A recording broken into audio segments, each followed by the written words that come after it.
Karena apa yang naik, dia akan turun. Itulah Oke. volatilitas. Saham, emas, kripto kita hanya bisa nunggu. Tapi di properti, kalau kita sudah tahu harga bawahnya dan kita masuk di harga bawahnya, kita boleh lepas di angka berapapun yang masih menarik minat pasar.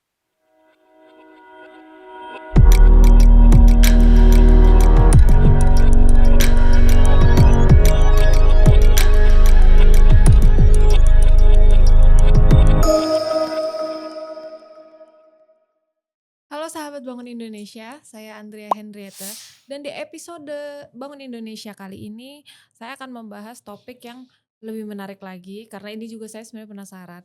Saya bersama Pak Frans di sini. Boleh ya Pak, ini sebenarnya saya juga penasaran sih. Oke. Terkait investasi Pak.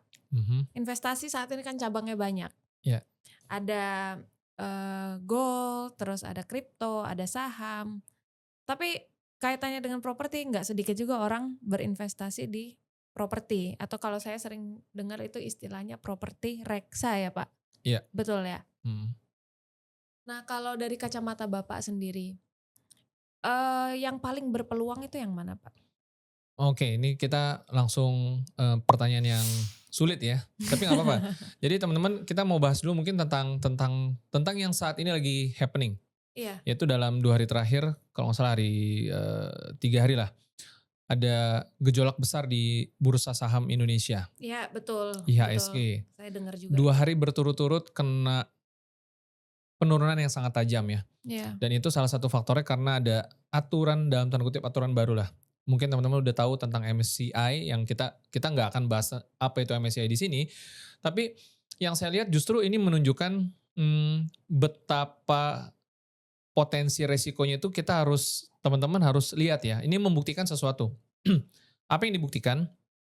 Yang dibuktikan adalah ketika aset-aset yang sifatnya volatil ini itu sangat rentan dengan eh, dana-dana besar yang masuk dan keluar yang iya, bisa berdampak pada istilahnya apa ya, harga naik dan harga turun. iya, Nah, memang sebenarnya MSCI sendiri itu punya punya tujuan yang positif sebenarnya iya, untuk mereka tentunya, untuk mereka dan ekosistemnya MSCI di luaran sana untuk menemukan bursa-bursa yang dalam tanda kutip sebenarnya sehat supaya lebih transparan agar eh, market itu lebih benar-benar bukan direkayasa lah dalam tanda kutip. Kira-kira seperti itu.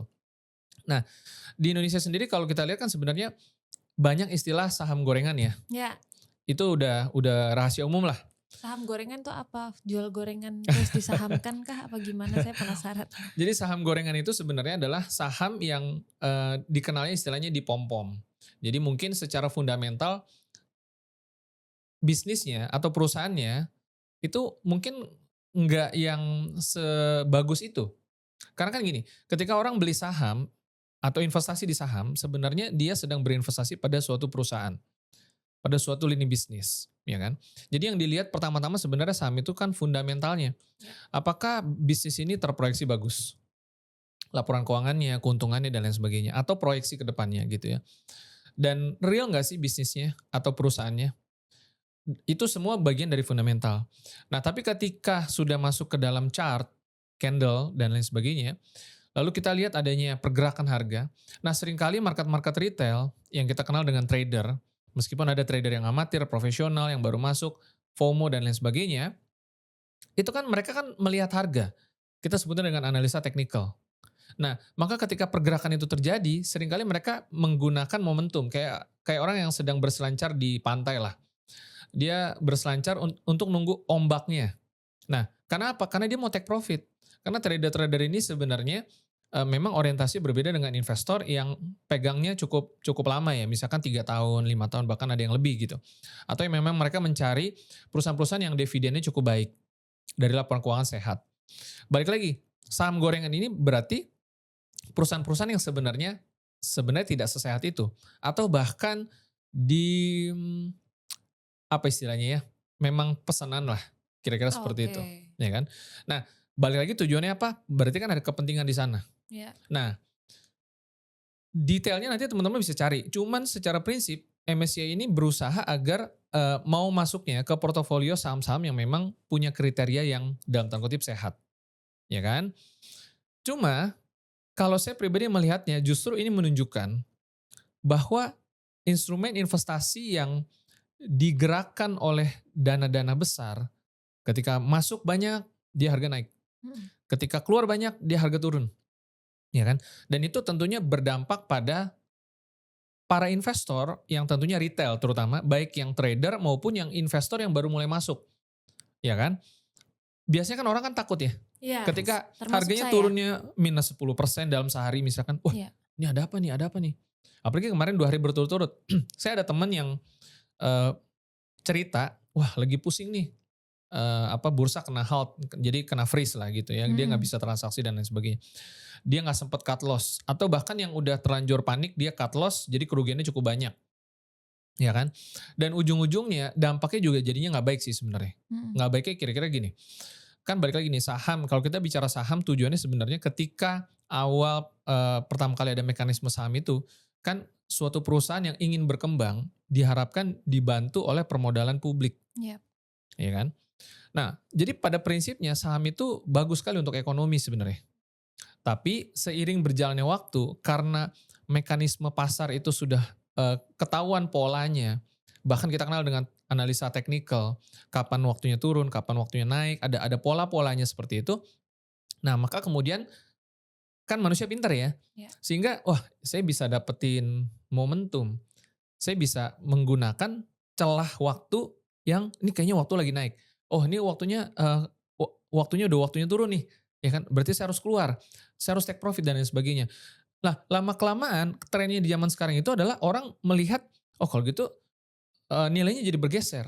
Yang awalnya hanya sekedar buat investasi, tapi kemudian di-drive lagi dengan sosial media, internet dan lain sebagainya, orang jadinya bukan investasi lagi, tapi mau cepat kaya, kira-kira gitu, Iya. ya kan? Akhirnya apapun dia pakai tuh, uang bapaknya, uang maknya, ya kan? Pinjol kalau perlu, ya kan? Karena dia melihat, wah udah ada contohnya, ada yang berhasil dan lain sebagainya. Jadi, nah ini sebenarnya bukan cuma saham sih ya. Kalau kita bicara lagi tentang kripto misalkan, tadi kan Iya. Andre bicara kripto. Kripto Bitcoin juga lagi turun. Dalam support line-nya yang kalau kita tarik dari tahun berapa ya, dalam 5 tahun terakhir, support line-nya itu udah jebol ke bawah. Tapi sekali lagi, saya bukan lagi mau bahas soal teknikal di sini. Artinya begini, ini kalau kita lihat ya, dan ternyata baru sehari 2 hari ini, emas juga turun juga, Iya, benar. ya kan. Nah, saham jebol, Bitcoin turun, bahkan bukan cuma Bitcoin. Kalau kita ngomongin altcoin, semua altcoin yang waktu tahun 2021 semuanya sangat bullish, sangat FOMO, sangat wah ini keren. Ini akan the next YouTube. Ada yang sampai kayak gitu. Mhm. Ya kan? Ini adalah terobosan, inovasi. Tapi kemudian sekarang itu sudah mendekati harga terendahnya. Harga terendah sepanjang tahun. Jadi kalau teman-teman buka misalkan contoh kayak TradingView atau apapun itu ya yang kita bisa melihat candle-nya seperti apa, miris. Karena begitu kenaikan yang luar biasa tinggi, lalu dia turun turun turun sehingga seolah-olah jadi kayak ini kayak nggak ada harganya. Akhirnya orang kan berpikir apakah ini scam? Betul nggak? Benar. Ini kita ngomongin kripto dikit lebih dalam ya. Ya. Kita ngomongin kripto itu sebenarnya tidak bisa dipisahkan dari blockchain, Apa itu? teknologi yang ada Oke. di belakangnya. Nah, tapi mungkin karena keserakan manusia nih, yang berpikir bahwa, wah saya mau menggunakan momentum ini, balik lagi supaya cepat kaya. Karena balik lagi kalau kita bicara investasi kan sebenarnya nggak bisa dalam waktu singkat. Oh iya, Dan benar. adaptasi teknologi, pertumbuhan satu bisnis itu juga nggak bisa dalam waktu singkat. Ya. Jadi memang investasi dan bisnis itu sebenarnya sejalan. Nah balik lagi dalam hal kripto, ketika orang berpikir ini keren, ini the next teknologi ke depan. Kayak sama AI sekarang, bubble. Semua berlomba-lomba, semua big company di global itu berlomba gila-gilaan, investasi besar-besaran. Kenapa? Dia mau jadi yang terdepan. Ya kan? Nah dalam hal kripto, blockchain, itu juga anemonya luar biasa. Tapi masuknya ke market dulu. Sehingga spekulasinya gila-gilaan. Bahwa teknologi ini nanti akan, wah luar biasa. Desentralisasi akan menggantikan sentralisasi. Konsepnya seperti itu kan. Nah, akibatnya yang awalnya kita lihat nih bagus-bagus, kemudian bergeser, bergeser, bergeser, akhirnya mungkin ditinggalkan. Karena harganya sekarang runtuhnya luar biasa. Eh, apa ya? Contohnya dulu ada satu koin namanya Sen. Nah, Sen ini dia bikin metaverse lah kita ngomongnya seperti itu. pakai blockchain, ya kan? Di zamannya waktu tahun 2020, 2021 sampai 2022, bullish-nya luar biasa. Bahkan udah ada gamenya. Kalau teman-teman tahu Roblox, Oh ya, saya termasuk ya kan? usernya. Nah, tapi ini yang bukan mirip Roblox lah kita ngomongnya. Ya, supaya gampang ngebayanginnya gitu ya. Jadi hype-nya luar biasa sampai waktu itu ada yang artis luar negeri kenamaan, dia sampai beli tanah di situ, tanah digital.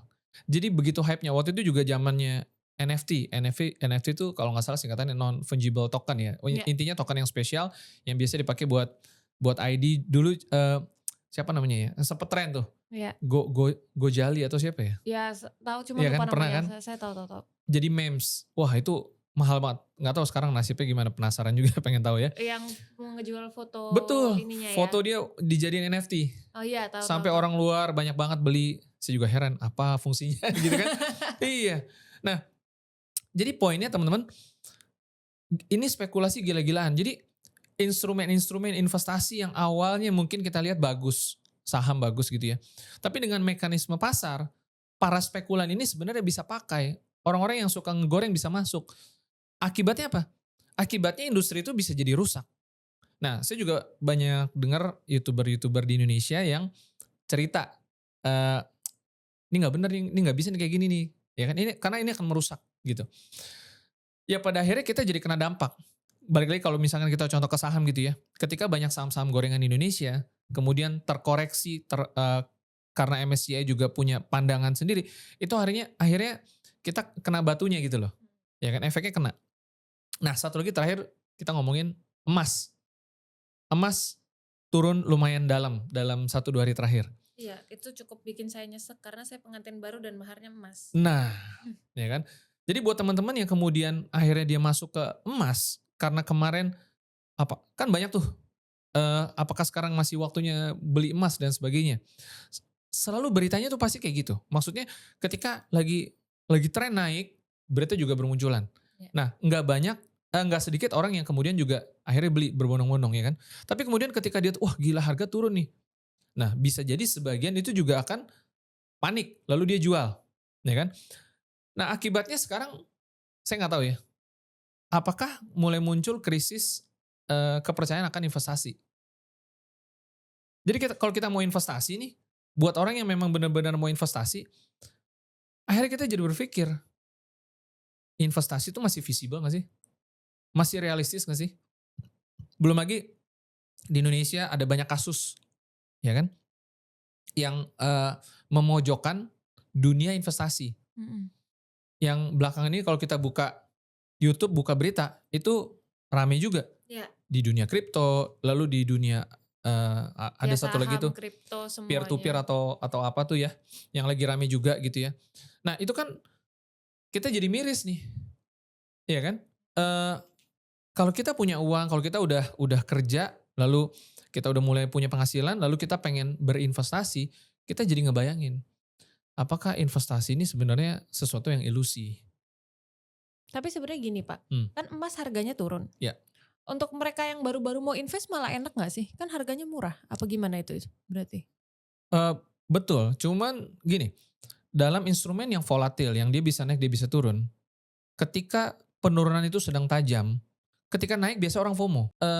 Harga lagi turun-turunnya, orang bisa bertanya-tanya, apakah sekarang saya waktu yang tepat nih untuk saya beli? Jangan-jangan nanti bisa turun lagi lebih dalam, ya kan? Mm-mm. Nah, apalagi mereka yang memang mau averaging. Averaging itu maksudnya dia beli cicil, ketika turun dia beli, ketika turun dia beli. Mm-mm. Ya itu sebenarnya yang lebih sehat gitu ya. Iya. Tapi ketika terjadi penurunan dalam, koreksi besar-besaran seperti misalkan saham yang kemarin, lalu Bitcoin yang lagi turun dalam banget, dan setiap kali Bitcoin turun, altcoin juga kena dampak gitu ya. Lalu emas turun. Nah pertanyaannya sekarang, berapa banyak orang yang berani masuk pada saat kondisi lagi seperti itu? Mm. Ya kan? Yang punya uang mungkin siap, waktunya beli gitu ya. Tapi kan selalu menjadi pertanyaan adalah, apakah ini sudah bottomnya? Apakah sekarang sudah waktunya beli? Atau bagaimana? Selalu ada pemikiran seperti itu. Singkatnya sebenarnya gini, instrumen-instrumen investasi tersebut yang volatil, kita kan masih bisa merasakan yang namanya minus kan. Ya. Kita belinya di sekarang emas sekitar 4.500 $4.800. Kalau kita beli lalu kemudian dia turun ke 4.000. Wah, modal kita floating loss, Ya. ya kan? Dan sekarang lagi rame anak-anak saham yang baru-baru memperlihatkan tren dia punya kerugian floating loss-nya dipamerin. Loss saya nyampe 100 miliar. Buat apa? Justru nggak tahu buat apa. Ya mungkin dia mau flexing kan. Nih gue kalau rugi aja floating loss santai 100 M. Mungkin kayak gitu. Tapi kalau saya floating loss 100.000 aja saya nangis sih Pak sebenarnya. Apalagi 100 M dan dipamerkan. Itu maksudnya tujuannya apa, dia mau menggait orang supaya ini atau menunjukkan bahwa ini tidak beresiko atau apa? Justru kita nggak tahu persis apa. Tapi kan gini, apa dampaknya buat teman-teman publik audiens yang ngelihat itu terutama anak muda gitu ya. Ada kalau saya mau kutip salah satu apa yang disampaikan oleh si Prof. Gema ya, dari YouTube-nya dia.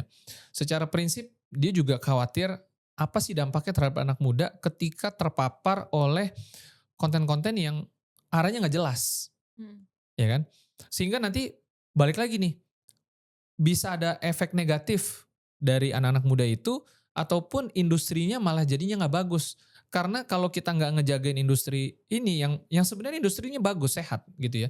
Misalkan emas, saham misalkan gitu ya, atau misalkan blockchain itu sendiri gitu.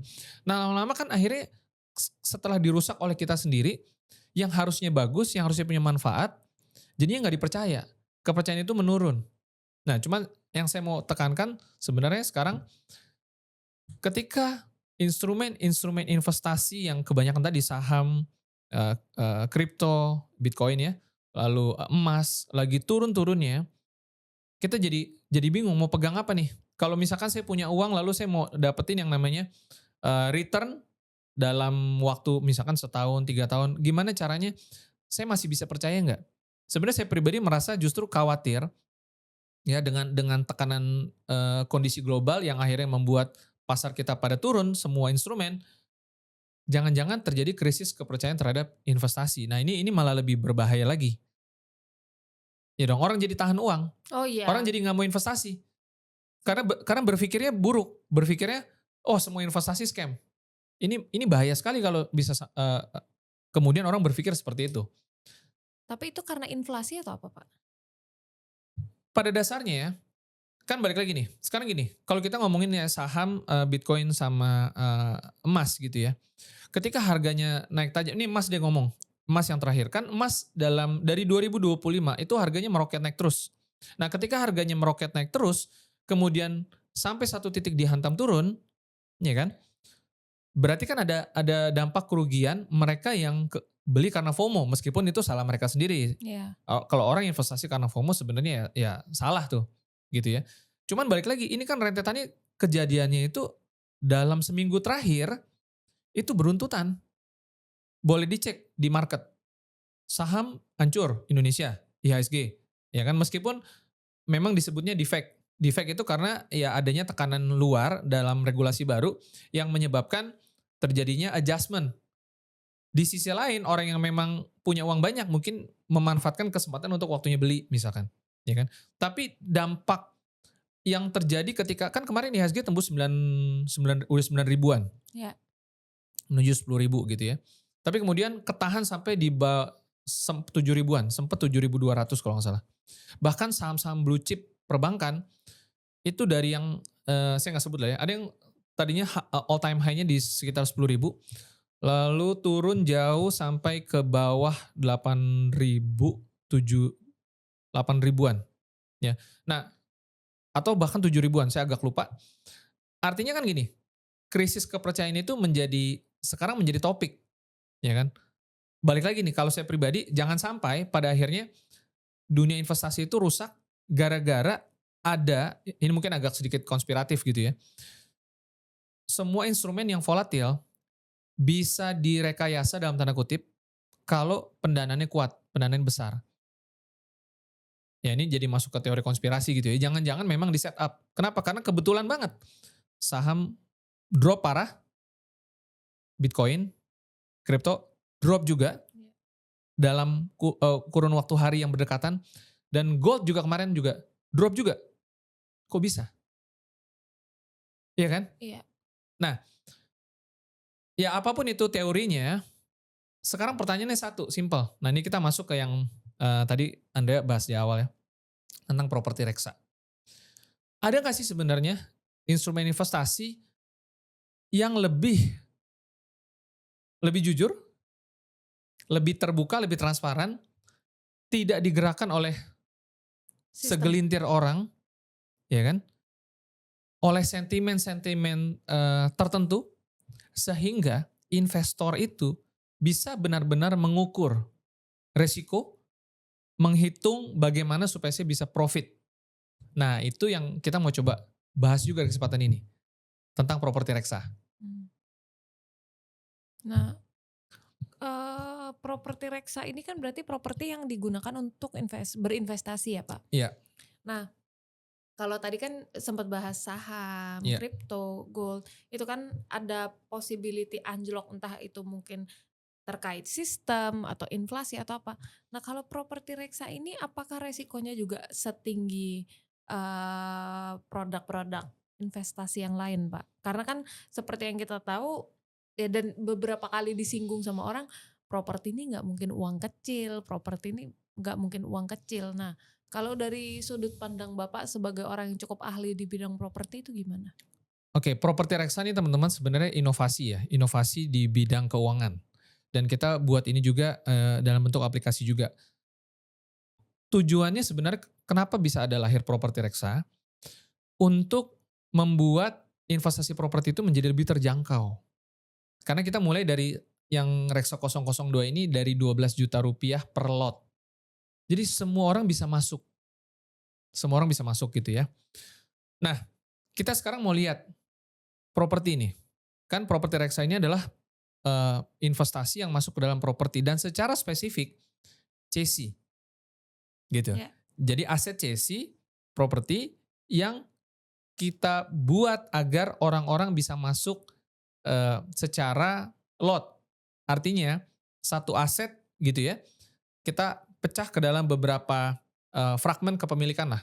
Tapi sebenarnya bukan kepemilikannya, tapi hak ekonominya kita sebut. Oke. Tujuannya maksudnya hak ekonomi itu apa? Jadi gini, ketika kita mau masuk ke aset properti, kalau tujuan kita adalah profit, misalkan untuk disewakan atau dijual kembali, tujuan kita kan berarti kan profit, ya kan? Nah itu poinnya yang dimaksud dengan hak ekonomi. Jadi kita buka satu project di mana orang bisa masuk sejumlah sejumlah fragmen, ya. Dalam hal ini Reksa 002 itu 140 lot. Nah tujuannya untuk mendapatkan profit dari penyelesaian project. Nah, penyelesaian projectnya ini apa? Karena Reksa 002 ini adalah chassis, ya kan? Dia punya dua exit. Exit yang pertama adalah mendapatkan pelunasan. Pelunasan tuh maksudnya gimana? Jadi gini, chassis itu kan kita beli piutang. Ketika kita beli piutang, sebagai kreditur, kita berhak menerima yang namanya pelunasan hutang piutang itu dari debitur. Yang angkanya memang sudah eh, jelas di dalam dokumentasinya, di dalam berkasnya. Contohnya misalkan gini, Andrea punya hutang misalkan, senilai 2 miliar misalkan. Nah kemudian dari pihak perbankan atau kreditur sebelumnya menjual surat piutangnya itu, berkas piutangnya itu senilai 1 miliar contohnya. Saya beli ini 1 miliar. Nah berarti saya berhak mendapatkan pelunasan hutang dari debitur, dalam hal ini Andrea gitu ya, senilai 2 miliar. Artinya kalau saya beli 1 miliar, saya dapat pelunasan 2 miliar, saya sudah untung 100%. Modelnya kan seperti itu kan. Mm. Nah, apakah kemudian debiturnya mungkin nego misalkan, boleh Ya. nggak saya dibantu deh pelunasannya, kurangin kasih diskon lah sebagainya. Misalkan contoh, Mm. jadi dari 2M misalkan jadi 1,8 misalkan, ya kan. Nah, apakah kemudian diberikan ya udah boleh deh gitu ya, misalkan gitu ya. Ya berarti dari 1M tadi kan dapat plus 800 juta Mm. karena 1,8, ya kan. Nah, itu adalah exit yang pertama.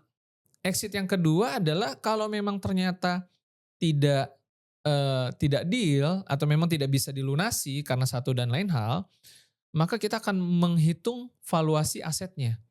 Untuk kita selesaikan itu melalui lelang. Mau dijual lagi ya terserah. mau kita pakai, kita sewakan secondary, kita jual lagi juga terserah. Nah, saya ambil contoh misalkan, katakanlah ada satu aset rumah tinggal, taruhlah di Puri Indah misalkan. Puri Indah sendiri dan kawasannya itu per meter itu rata-rata di harga 30 juta rupiah per meter persegi. Kalau misalkan kita jual hanya di 20 juta rupiah per meter persegi, berarti diskonnya banyak banget. Banyak banget Pak, itu pasti diuber-uber orang. Iya, ya. Artinya itu yang membuat aset properti ini jadi terukur. Jadi bayangin sekarang saya ambil contoh balik lagi ke properti reksa biar teman-teman nggak bingung gitu ya. Hitung-hitungannya sudah jelas. Ketika kita masuk, kita misalkan beli 12 juta satu lot atau kita beli semua misalkan contohnya sebagai satuan senilai taruhlah 1, sekian misalkan gitu ya.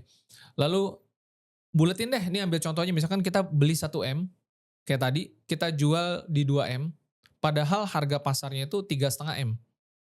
Kira-kira menurut teman-teman, kalau properti diskonnya begitu banyak, misalkan gitu ya. Nah, berapa sih keuntungannya? Kira-kira banyak nggak yang berminat buat masuk? Kan gitu. Ya. Kalau diskonnya banyak, ya kan? Pasti kalau banyak diskon, orang banyak banget yang mau. Apalagi kawasan bagus. Kawasannya bagus dan bisa dibilang strategis ya mungkin istilahnya. Betul, betul. Sekarang kita compare nih sama kalau kita investasi di saham, di kripto, di emas. Pertama, kalau kita beli aset yang volatil, kita bisa kena minus modalnya kita. Potensi minusnya tuh ada. Contohnya yang kita sekarang udah alamin gitu ya, di saham, di kripto maupun di emas dalam beberapa hari terakhir. Pasti selalu ada orang yang beli di hari-hari kemarin tuh. Ya. Begitu dia beli, turun minus 10%, dia stres. Teman saya aja sampai bilang, aduh ntar dulu deh kita ketemunya deh. Lagi pusing nih, sahamnya minus. Ya kan? Kalau kita masuk ke aset yang underlyingnya, investasi yang underlyingnya real asset, seperti properti, ya kan? Kita, ya teman-teman boleh hitung sama-sama gitu ya. Kalau kita belinya aja udah di bawah, harga pasarnya 3M, kita belinya jauh di bawah, kira-kira modal kita kemungkinan minusnya ada nggak? Itu dulu deh. Maksudnya gini, kalau saya pribadi karena udah tahu, ini nggak mungkin minus. Tapi teman-teman harus research juga nih, supaya paham jelas. Kalau kita beli, sekali lagi kita beli rumah, kita beli properti, yang harga pasarnya 3M, tapi kita belinya misalkan di 1,5M atau 1M bahkan gitu ya, contohnya. Nah, kira-kira apakah modal kita masih bisa minus? Itu dulu deh, itu yang pertama. Yang kedua, nah ini kita compare. Kalau kita beli saham, kita beli kripto, kita beli emas, kalau tujuannya kita mau make profit, berarti kita berharap apa? Harganya naik. Pertanyaannya simple. Bagaimana caranya agar harganya itu bisa naik? Kita beli saham nih, blue chip nih. Supaya harganya bisa naik gimana? Ya mungkin kita jadi influencer, kita pom-pom agar orang beli supaya harganya naik. Nah itu yang sering jadi pertanyaan saya. Berarti influencer yang mereka, saya bilangnya sih mereka mengambil topik terkait saham. Itu edukasi atau jebakan berarti Pak? Bisa dua-duanya. Semua tergantung agendanya. Agenda kan ya mereka ya. Jadi gini, pada awalnya kita nggak tahu agenda mereka apa. Tapi sering perjalanan waktu, buahnya akan matang dan kita bisa lihat buahnya. Karena nggak ada orang yang punya agenda negatif yang pada akhirnya nggak kelihatan negatifnya. Pasti semua kelihatan kok. Tinggal tunggu waktunya aja. Sebaliknya, mereka yang memang tujuannya edukasi, secara buahnya juga akan kelihatan juga. Di ujungnya, waktu yang akan membuktikan influencer itu positif atau negatif. Kan sekarang udah terjadi tuh. Iya. Ya kita teman-teman tahu lah, kita nggak usah sebut. Nah makanya balik lagi, ini adalah kesempatan yang sangat penting buat teman-teman kenalan sama namanya properti reksa. Kalau menurut hitungan kami yang memang merilis proyek ini, estimate ROI-nya itu bisa tembus up to 50% loh. Wow. Dalam durasi 12 bulan sampai 18 bulan. Nah semua pasti akan bertanya-tanya tentang imbal hasil yang fixed rate ataupun soal durasi. Jadi gini, saya mau balikin ke dunia saham. Dalam investasi yang sebenarnya, kita sama-sama ngomong rasional deh ya. Dalam dunia investasi yang sebenar-benarnya, pasti kita berharap investasi itu bertumbuh seiring waktu. Artinya ada kata kuncinya, waktu. Tapi sebelum kita bertaruh dengan waktu, kita akan melakukan yang namanya analisa fundamental. Nah, mungkin Andrea boleh kasih saya pendapat juga nih. Seberapa penting sih sebenarnya analisa fundamental dibandingkan analisa teknikal? Menurut saya itu penting banget ya Pak, Mhm. karena kan kalau analisa fundamental menurut saya dia itu nggak nganalisa kulitnya doang. Dia Oke. akan menganalisa banyak aspek dan menurut saya, sorry to say, banyak orang-orang yang melewatkan ini. Karena mungkin menganggap ya itu ada makanya tadi saya bisa sampai keluar pertanyaan, sebenarnya kalau influencer yang ini tuh jebakan atau edukasi sih Iya. atau ini. Itu menurut saya banyak yang kena trap, Heeh. itu juga karena kurangnya analisa fundamental. Iya. Nah, Karena untuk ngikut apa kata coachnya katanya. iya, ngikut apa kata coachnya, sementara kan kita nggak bisa ya itu, nggak bisa menelan mentah-mentah dan menganalisa kulitnya doang. Banyak hal yang perlu kita analisa dan tidak hanya secara teknik, tapi secara fundamental juga. Terutama itu penting buat saya yang tidak mengerti investasi sama sekali ya Pak, Iya. awam untuk hal-hal seperti itu. Kalau menurut saya itu penting banget sih Pak. Karena sebenarnya gini teman-teman, kalau kita bicara analisa fundamental tidak sesulit yang kita bayangkan. Memang di awal kita mungkin kalau di dunia saham kita perlu belajar membaca laporan keuangan, membaca arah gitu ya. Nah, tapi dalam suatu project, katakanlah kita ngomongin properti gitu. Kenapa sih properti adalah investasi yang paling jujur sebenarnya? Contohnya gini, saya ambil contoh simpel aja, kita mau ngomongin Jakarta deh. Aset properti, rumah ataupun ruko, misalkan contoh di mana ya, sebut satu wilayah deh, Pondok Indah misalkan, Oke. ya kan. Kalau misalkan saya bicara harga di Pondok Indah itu per meter 30 juta, contoh Mhm. misalkan. Ketika saya ngucap 30 juta, teman-teman bisa validasi. Benar nggak saya ngomong 30 juta? Nangkep nggak maksudnya? Ya. Nangkep, Jadi nangkep. harga pasar itu bisa divalidasi oleh semua orang. Heeh. Dan 30 juta untuk di ukuran Pondok Indah yang elit kan Ya, ya artinya nih contoh, kalau misalkan memang kita anggap harganya 30 juta, heeh, atau kayak di Puri Indah atau di Permata Buana misalkan, atau PIK lah. ya PIK kan? itu kan Lalu kemudian kita bicara mahal-mahal. ada aset yang dijual dengan harga cuma 20 juta per meter persegi, Heeh. atau bahkan di bawah itu, dan kita bisa hitung, oh ini diskonnya berarti 30%, 40%. Simple aja. Kalau angka yang diucapkan oleh coach atau siapapun itu, kemudian kita bisa validasi kebenarannya, Iya, dan semua orang bisa lakukan itu, mhm. berarti transparan nggak? Transparan banget, Pak. Nah sekarang kalau kita bicara nih, ini koin pasti naik 500%. Mhm. Dari mana taunya? Itu pasti 500%. Nggak ada yang Nggak tahu, bisa. Pak. Karena kalau properti kan kita sering bilang ya ini, barangnya bicara. Nah, jadi poinnya sekarang kalau kita beli di harga 20 juta per meter, yang gini loh, kenapa harga itu transparan di properti? You tinggal datang ke lokasi, lu tanya aja sama semua agent yang ada di sana. Mhm. Atau cek, oh yang ini lagi dijual, ini lagi dijual. Cek harganya berapa. Buka internet, semuanya kelihatan. Sehingga ketika kita bicara, ini harga pasar 30 juta, lu cuma beli 20 juta. Hitung-hitungan secara ekonomi.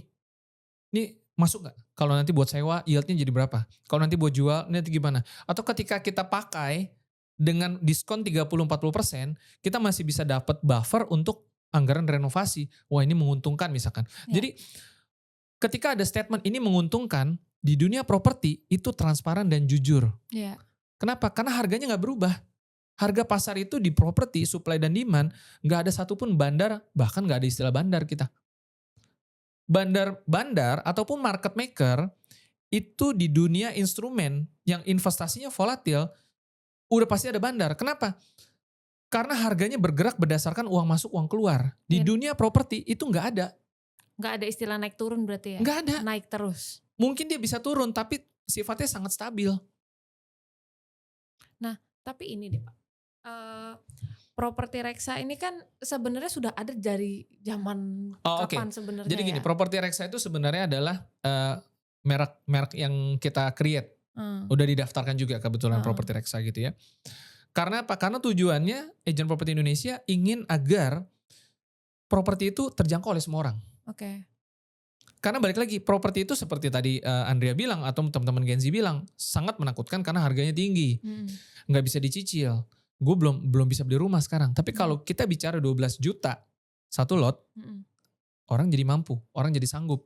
Iya. Sekarang bayangin kalau kita hitungan simpel deh, buletinnya 10 juta. ROI-nya misalkan ya 30%. Berarti dapatnya 10 juta, dapat 3 juta. Iya.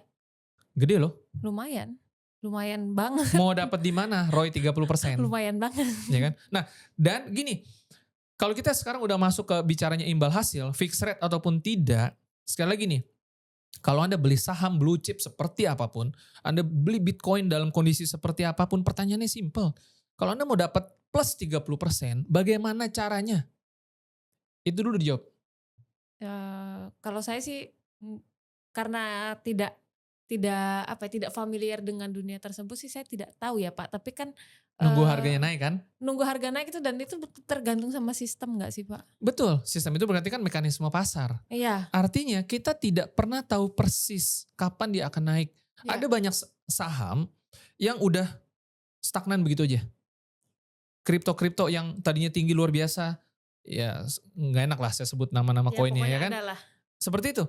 Dan emas bahkan dari tahun 1970-an itu sempat stagnan loh. Jadi emas jangan kita bayangin harga akan naik terus, meskipun terbukti secara histori moneter ya, emas itu dipakai sama sistem keuangan global sebagai cadangan emas. Ya mereka sudah akui dan memang udah berjalan dari sebelum adanya uang. Ya kan? Tapi sekali lagi bukan berarti emas akan naik terus. Karena apa yang naik, dia akan turun. Itulah volatilitas. Nah, tapi balik lagi ke properti, ketika kita bicara saya beli di 20 juta, harga pasar 30 juta. Kalau misalkan saya mau jual di 24 juta, boleh nggak? Boleh. Masih dapat untung nggak?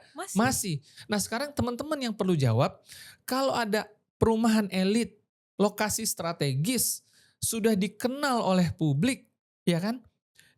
Yang harganya misalkan 30 tadi contohnya, jual harga 20, jangan saya yang jawab, teman-teman yang jawab.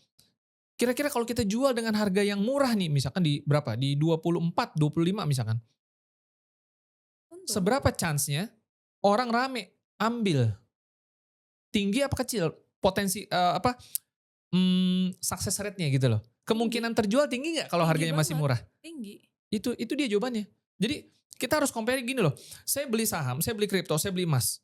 Kalau saya mau targetin 30% keuntungan, contoh. Berapa lama saya harus nunggu? Nggak ada yang bisa jawab. Ya. Pasti nggak ada yang bisa jawab.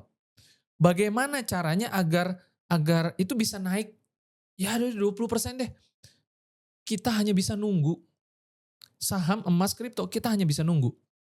Tapi di properti, kalau kita sudah tahu harga bawahnya, dan kita masuk di harga bawahnya, kita boleh lepas di angka berapapun yang masih menarik minat pasar. Dan kita yang jawab sendiri. Apakah kalau misalkan ada, ini kita balik lagi, kita beli 20 juta, harga pasar 30, kita jual cepet 24 deh, ya. 25 deh. Teman-teman pede nggak? Pede. Bahwa itu akan terjual. Pede Itu lah. dulu. Nah sekarang kita tambahkan suatu kerangka berpikir gini.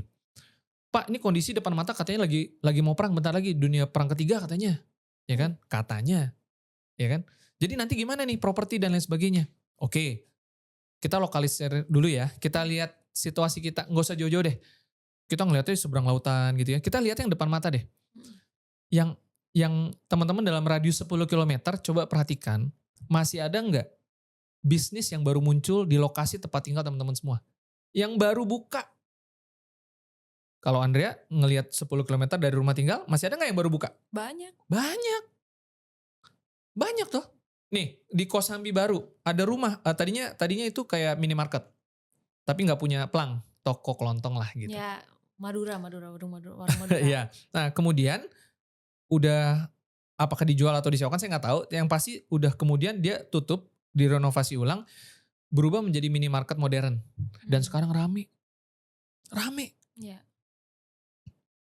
Dekat Semanan sini ada 2 toko kopi modern yang baru buka. Rame. Kita mau bilang di depan mata perang menanti, bodoh amat, kita lihat nggak usah jauh-jauh, depan rumah kita aja. Jadi kalau kita bicara ini gimana properti, mikirnya simple. Kalau properti itu lokasinya bagus dan kita tahu harga pasar. Jadi gini, properti yang harga pasarnya bagus berarti dia kawasan yang dicari orang, Strategis. strategis. Ya. Berarti potensi dia laku dengan harga pasar yang dengan harga yang di bawah harga pasar seberapa tinggi, seberapa pede kita. Nah, disitulah kita berinvestasi dan itu bukan satu-satunya exitnya kita. Jadi kalau teman-teman banyak ketemu investasi properti yang cuman ngandelin capital gain jual ataupun yield dari sewa, itu aja masih rame. Banyak platform. Nah ini kita masuknya dari CC. Ini pasti masih banyak yang nggak paham nih. Saya ulang ya, saya punya utang. Kita semua punya utang, kita pernah punya utang kan. Ya. Ketika kita lagi punya utang, dorongan kita kalau kita punya duit, bayar kan? Iya. Semua kan paham kalau kita berhutang kita punya kecenderungan mau bayar, mau lunasin. Itu sudah psikologinya. Jadi sekarang bayangin, suatu instrumen yang berbasis real asset property bukan cuman capital gain yang kita bisa dapat dari jual, tapi di situ ada potensi pelunasan. Artinya success rate kita bukan hanya didukung dari potensi penjualan di bawah harga pasar, benchmark harga pasarnya, tapi itu juga berpotensi mendapatkan pelunasan. Ya. Apa itu nggak menarik? Menarik banget tuh. Tapi kan sebenarnya berinvestasi pada properti itu kan sudah ada dari zaman dulu. Kalau Betul. zaman dulu kan mungkin orang pakai tanah. Betul. Kemudian hadirlah metode baru properti reksa. Betul. Nah, sebenarnya jujur kalau saya ya Pak, kalau saya sih belum pernah dengar orang berinvestasi di properti lalu rugi sih belum pernah dengar. Yes. Yang pernah saya dengar hanya susah laku. Betul. Nah, betul. Apa resikonya itu kan berarti kan? Iya, resikonya paling susah laku. Betul. Tapi rugi sih belum pernah dengar saya. Oke. Nah, kemudian hadir properti reksa, metode baru yang lebih terjangkau untuk berinvestasi di bidang properti, dan itu sepertinya untuk semua orang bisa ya, untuk semua kalangan bisa. Nah, pertanyaannya gini Pak, ketika kita berinvestasi di properti melalui properti reksa, berarti kan kita ada istilah lot tadi ya, Iya. per lot apa segala macam. Nah, cara kita mendapatkan returnnya itu kayak apa sih Pak? Oke. Saya coba breakdown lagi teman-teman ya. Katakanlah saya ikutan beli 12 juta gitu ya, atau 120 juta. Kalau 100 juta kan lebih enak. 30% 30 juta. Ya. 10 juta juga enak juga, dapat 3 juta bisa beli handphone satu gitu ya. Nah, maka ketika kita sudah masuk, tadi ada exitnya. Exit itu adalah tempat di mana kita dapat profit. Kalau saham tunggu naik, jual. Atau ketika kita dapat dividen, ya kan? Ya. Obligasi ketika kita dapat kupon. Emas hanya profit kalau kita jual, ya kan? Nah, properti yang biasa hanya dapat profit ketika kita beli lalu kita jual, atau kita sewakan. Di properti reksa, dalam hal ini reksa 002 yang memang berbasis properti dan CC, kita bukan cuma nungguin jual, tapi kita bisa dapat profit ketika pelunasan terjadi. Jadi exit yang pertama adalah ketika terjadi pelunasan. Dan teman-teman mesti paham, ada konstruksinya yang kita bangun. Pertama, reksa 002 ini adalah project yang jangkauan pelunasannya kita sudah hitung. Kalau nilai optimal nih, contoh, kita ngomongin utang ya. Utang formal tercatat, tadi Andrea misalkan 2 miliar, kita belinya 1M. Maka potensi pelunasannya, ROI-nya, kita bisa dapatkan berapa? 1M ke 2M? 100%. 100%. Iya kan? Oh iya. Loh, ini contoh kalau misalkan kita beli 1M, total kewajiban hutang yang harus dibayarkan 2M, berarti kan 2 kurang 1 sama dengan 1M kan? Nah berarti kan berapa ROI-nya? 100% dong. Dari 1M dapat 2M kan? Nah, jadi di reksa 002 ini, kita sudah hitung berapa potensi kita dapetin ROI pelunasannya. Nah itu up to 50%. Dari modal yang kita masuk. Itu tidak tergantung volatilitas. Itu angka yang tidak bergerak. Nanti ada yang nanya, apakah kita pasti dapat pelunasan 100% itu? Yang up to 50% tadi? Nah, jadi gini, Bahkan sebenarnya kalau menurut hitungan realnya kita, itu bukan up to 50% kalau dapat full. Saya nggak mau buka berapa rupiahnya gitu ya, karena Mhm, itu kan ya masih classified lah ya. mhm, Cuman prinsipnya secara konservatif kita hitung up to 50%. Tapi kalau kita dapat optimal, kita bisa melampaui 50%. mhm, Dalam durasi berapa lama? Biasanya kalau orang-orang pelunasan, ini dari real case, itu up to 6 bulan. Jadi bayangin, kalau dalam up to 6 bulan kita bisa dapatkan, kalau 50% mungkin ada orang yang, "Oh gede banget, masuk mhm, akal nggak?" Kita kecilin 30% deh, mhm. gitu ya. Nanti buat teman-teman yang memang mau tahu, kita bisa buka, jangan di ruang publik begini lah, nggak enak Iya, gitu ya. heeh, Nanti teman-teman kita bisa janjian. Cuman poinnya, logikanya kayak tadi, kalau saya punya hutang 2M, ya kan, mungkin saya akan nego, "Bantu deh, saya nggak sanggup nih 2M nih, 1,8 aja misalkan." Nah, kita sudah hitungkan angka konservatifnya, sekonservatifnya, itu kita bisa dapat bahkan up to 40%, up to 50% iya, dari pelunasannya aja. iya, Kalaupun dia nggak bisa pelunasan, nggak sanggup nih, sama sekali nol gitu ya, kita bisa jual. mhm, Dan jualnya juga di angka konservatif. Yang kita sudah ukur secara konservatif, kita bisa dapatkan nilai up to 40% juga sama mhm, di penjualannya. Rumusnya dari mana? Yang tadi, angka bawah kita compare sama angka atas, sama plus biaya yang di tengah-tengah. Sesimpel itu. Sehingga kalau teman-teman tanya nih, kalau gitu kalau saya ikut properti reksa, apa resiko terbesar yang harus saya hadapin? Pertama adalah waktu. Karena realisasi waktunya sebenarnya bisa lebih cepat atau bisa lebih lambat dari yang kita prediksikan. Karena apa? Karena alasan administratif atau birokrasi. Gitu. Tetapi risiko tersebut terukur, terkendali. Kenapa? Karena balik lagi, dari awal kita beli, angkanya, berkasnya, semuanya kelihatan, semuanya jelas. Yang paling simpel kita bicara angka, balik lagi, modal sama target harganya. iya, Jadi kalau kalau sekarang teman-teman ketemu emas harga 5.000 dan teman-teman bisa tiba-tiba emas turun balik ke 3.000 kayak contohnya kayak tadi, mhm, ya kan? Itu aja mungkin udah banyak orang yang, wah mumpung lagi diskon nih, mhm, padahal belum tentu dia bergerak ke 5.000 lagi. mhm. Tapi bayangkan kalau harga emas sekarang 5.000, ada yang jual di toko sebelah, jualnya di $3.000, padahal harganya masih di 5.000, mau beli nggak?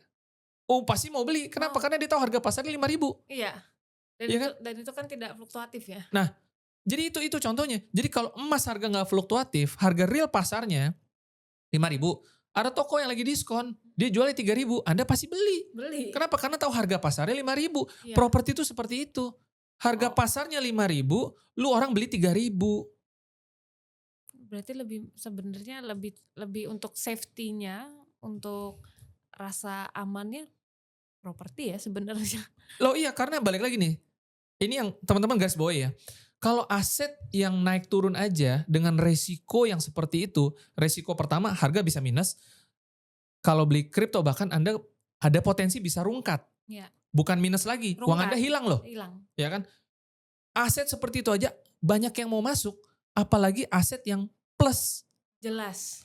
Plusnya maksudnya apa? Tadi kita udah hitung ya kan? Properti apalagi reksa yang CSI ini tidak bisa minus, Iya, tidak bisa rungkat.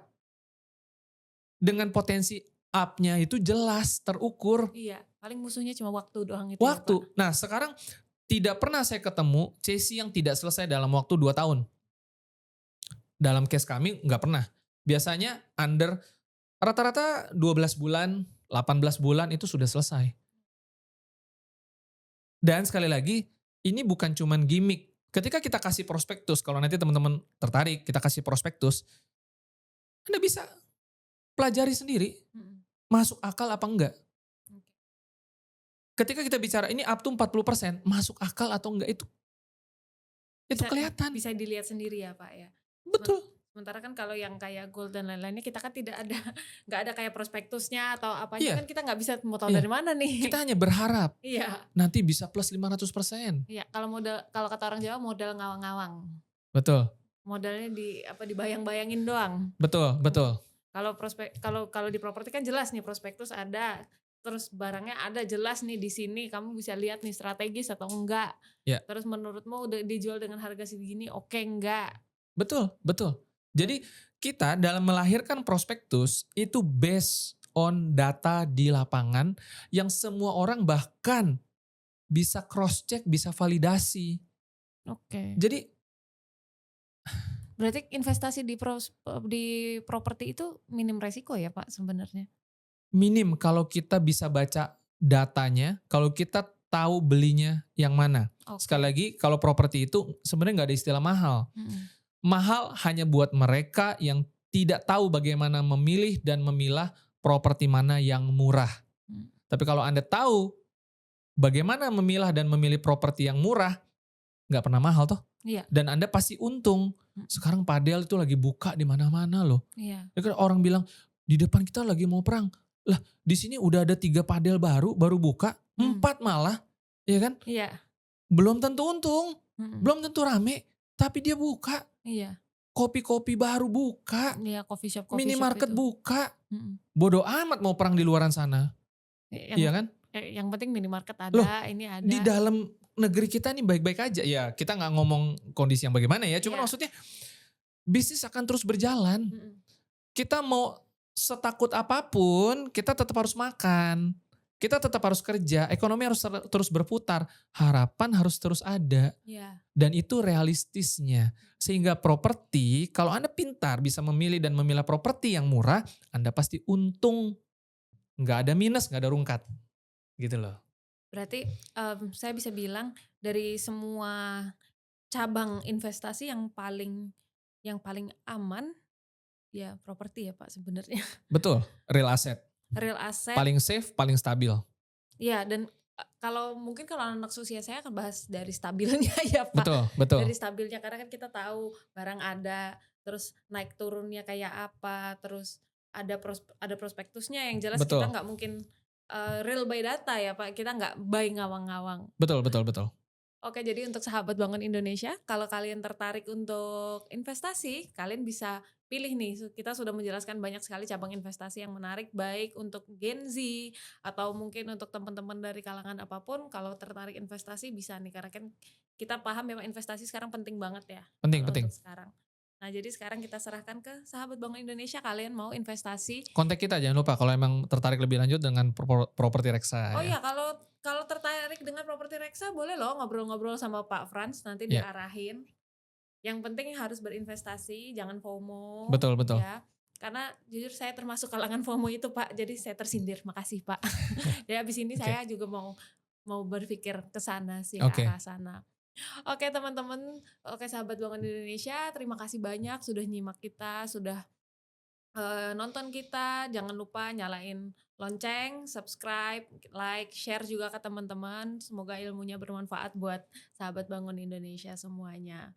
Oke, saya Andrea Henriette dan Pak Frans, kami pamit undur diri. Jangan lupa stay tune dan nonton episode-episode kita yang selanjutnya. Terima kasih.